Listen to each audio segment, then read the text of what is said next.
დადბორილი სახლები, გზები და სასოფლო-სამეურნეო სავარგულები სამეგრელოში სტიქიას ებრძვიან. გადაუღებელმა წვიმამ რეგიონში პრობლემები შექმნა.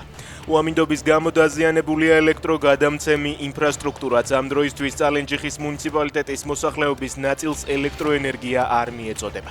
განსაკუთრებით მძიმე ვითარებაა ზუგდიდის სოფელ ჯიხაშკარში. ამ წუთებში სამეგრელოში წვიმა ისევ ინტენსიურად გრძელდება.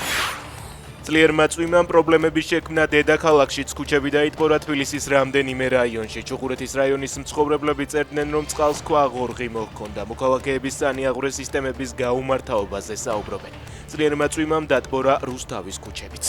ჯეიდი ვენსის შემდეგ სომხეთის სახელმწიფო მდივანი მარკო რუბიოც ეწვევა. სომხეთის საგარეო საქმეთა სამინისტროს ინფორმაციით ვიზიტი ერევანში 26 მაისაა დაგეგმილი. მათი ცნობით ვიზიტის დროს ორმხრივი თანამშრომლობის შეთანხმებას მოეწერება ხელი. შესაძლოა მალე გადავდგე მასშტაბური საპროტესტო აქციების ფონზე სერბეთის პრეზიდენტმა ეს განცხადება გააკეთა. ვუჩიჩმა აღნიშნა, რომ მისი მანდატი ისედაც მალე იწურება. მისივე თქმით, თუ თანამდებობას დატოვებს, პირდაპირ გადადგება არჩევნებით მანიპულირებას კი არ მოახდენს. ვუჩიჩმა ქვეყანაში მიმდინარე მასშტაბურ საპროტესტო აქციებს შინაარს მოკლებული უწოდა.